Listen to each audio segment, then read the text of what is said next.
What's going on, guys? Welcome to today's video. Today's tool is one that's called Stylar AI. It's a tool that helps you not just to create images but also to edit them. Now, Stylar recently changed their name to Dezine, or is it Dezine? But it's just a way of rebranding what used to be called Stylar AI, but I'm still sticking with Stylar AI. Now, this tool helps you to achieve a lot of AI related things that have to do with images.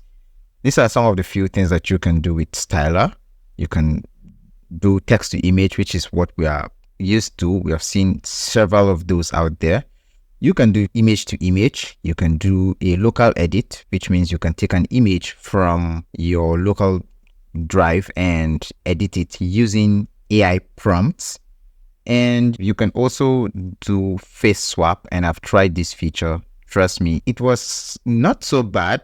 It was actually very good. And what I was impressed with was the speed of execution. So I am just going to start with the face swap option, and we would probably just do some little enhancements. Now, for you to swap faces, you need to have like two images by default. So this is where you are to input the first image. Image will serve as a face reference. And this is where you're going to place the image you intend to replace this face with. So let's just use images that we're familiar with. I'm just going to find some images from my computer. All right, so the reference image in this case is Will Smith's face, and the main image where we want to replace the face with is my face, generated using ArtFlow. And I've done a face swap video. If you haven't watched it, I'm going to just link it above. And I use these two faces also. So once you attach these images, the next thing you just need to do is click on generate. And just like other AI tools like ArtFlow, this is going to generate 4 different images, which I feel is a very good thing to do when you are given the option to just pick from any. And I forgot to mention that when you create a free account using Stylar AI, you'll be given access to 100 credits, and I've already used up 4, so we have 96 here left.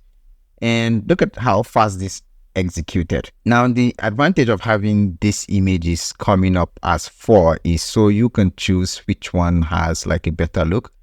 I feel like this is the closest that we can get. Maybe because Will Smith was smiling here and I wasn't smiling. So this had to just be the closest image to replace with, or probably this, but this is better. Now, let's say we like this image and we want to just upscale it. We can try using the upscale, the enhance feature here. This is the default image that we have. So to enhance it, I feel it's best if we use image that we generated. All right, so I just uploaded the image we generated using this upload section. And the enhancement is one that you can adjust using this gauge. You can just choose the strength from here, adjust the quality and detail strength of the enhanced image. Once you're satisfied with the gauge, and I feel let's leave it in the middle, you can click on enhance to see how it works. Now, enhancement by default usually takes some time, so we're not going to mount pressure on this tool to do it as fast as it did the face swap. And to my surprise, this enhanced tool is actually fast. I mean, faster than one of those enhanced tools that we've used before. But it's not just about the speed, it's about how accurate or detailed it becomes. One good thing about this tool is it gives you a little tutorial on what to do with each of these features once you just hover the mouse on it. So let's say I just want to do an image to image conversion. It shows you that, okay, you can generate an image in a style that looks like a sketch, and then it would convert it to a colorful image. Why don't we just go ahead and generate an image using that while this enhances? Now, to generate an image, we can just type whatever prompt we want. So as simple as this looks, it's going to just allow us to make the AI to be more creative. Among all the AI generators I have used, I haven't seen an AI image generator that has so many styles to choose from, like Stylar AI. And just look at this. I mean, the styles are so many that it can be confusing. It can actually be confusing, but the best part is you get to see what the image looks like from just the little image shots that you can see from here. So let's just go ahead and try using a sketch mode for this and generate it as a sketch.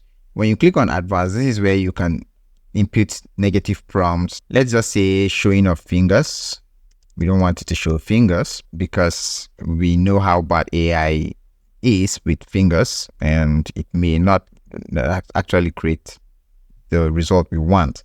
And then this has enhanced the image. Just look at this. The enhancement is quite impressive because it increased the details. And mind you, we just had the gauge at the middle, and this has so many details. You could see from his beard, you could see from the chin, you could see all this, and it's actually very, very good to see the enhanced version. So now our sketch is done, and I don't really know why like it generated one showing someone holding a baby, but this is one that we can choose from. So let's just go ahead and just choose one that looks more like a sketch completely, and that would be this.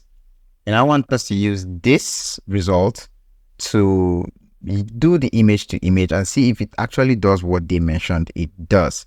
So upon clicking on image to image, we can change the style. So let's just click on the style. We want it to switch it to any of these styles. Let's just use this. I don't know what that is. And then here we need to replace with the image we've added. So to do that, because this is more like your playground. So we would just click on this upload button and upload the image. So this is the image we are going to work with. And if we want to just do the image to image as it is, we can just click on generate. Or if you want to be more specific, we can type in prompts. We can prompt the AI and direct it more appropriately, probably telling it to give this guy a blue shirt. Maybe the inner t-shirt should be white, or his hair is brown, and all that. And try clicking on generate to see what it comes up with.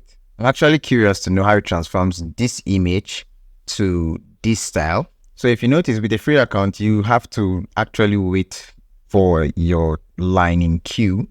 And if you want to skip, it's going to just tell you that, okay, you need to be a premium member.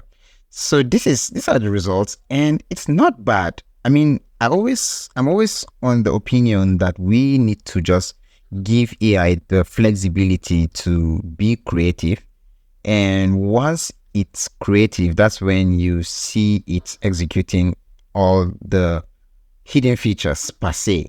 Now, this feature is actually very impressive because if you adjust the gauge from here, you could also even do some color match, assuming this wasn't a sketch. You could also do face match, which means it's not going to alter anything in the face like what we have here. This is the same face. It's a consistent character. And I think when you are to do face match, it means you have an image that actually shows a face that you can use, and maybe your face also. But as it is, using face match doesn't really make sense in this situation, but you have the option to. If you want, you could just go ahead and do some adjustments based on what you feel would work for your use case. Now let's go ahead and try some local edit. And what I want to do is still use a product, an image from this. Let's just say we choose one of these images, and let's go ahead and choose one. I'm just going to go with the first one. I'm going to download it and upload it. All right. So this is the uploaded version of the image. Now that we have this, let's go ahead and try the local edit feature. Now, for you to use the local edit feature, you must have the image already inserted there. Then you just click on the local edit and it shows you this nice looking tutorial, and we're just going to click on the local edit and it will work only with the image that you already have on the canvas. Let us use a brush tool, and what I want to do here is to have just something showing a shape right here, and what we're going to put up here is a dove. Let's say there's a dove flying just by the side of his head here, which means it's going to work the same way Adobe Firefly does its own generative fill. So let's see what this comes up with. All right, so it has generated several versions of like a dove's head, not the complete dove, which will still work well, but just look at how the output would be. I mean, this is impressive. Honestly, I wasn't even thinking it was going to look this way, but as it is, it looks like an art that I can sell. And for a free account, I believe you can do a lot with 100 credits, and credits are reset daily when the balance is below 30. Then there's this feature called face repair. Face repair, I don't know how this works, but let's go ahead and try it. But for us to try it, let's use an image from the images we've generated. I feel let's just go ahead and use the upscaled version of Will Smith's face swap with mine. Does that make sense? All right, so I'm uploading the image. Now, after uploading the image, let's go ahead and select his eye, because his eye looks a bit distorted. So let's generate and preserve original face. So preserve original face is there. Let's generate to see how this would fix. I don't know if this is meant to fix things like this, or if it's meant to probably just smoothen the face, like the feature we have in CapCut, but it's left for us to see how this goes. So this is on at 56%, 62%. I still can't imagine how fast this tool is. All right, so this is done. And if I just keep looking at the eye here, if I click on any of these, it tends to find like different versions of the eye that was generated. And I'm not really satisfied with any, but I think it's still better than what we have here. So I'm just going to select any, maybe this. And to select, all you need to do is double click on it, and it's going to add it to the canvas. So basically, that's what you can do with Stylar AI. And you could also use this expand feature, where we have used on several occasions in Adobe Firefly. And let's say this is the image and we just want to expand it. We just want to make it a landscape and probably just fill up this part with some generative fill features. We can either describe what we want to have here, or we can allow it to be creative, and it's going to fill it up with whatsoever it is that it deems right. So it's still going to give us 4 options, and from there we can select which one works best. So let's see how this generates. Yeah, so this worked way better than I actually had in mind, and we can just go ahead and choose any, maybe this, and double click, and it's going to add it up here. So that's been it. What are your thoughts about Stylar AI? Let me know in the comment section, and I will see you in the next one. Goodbye.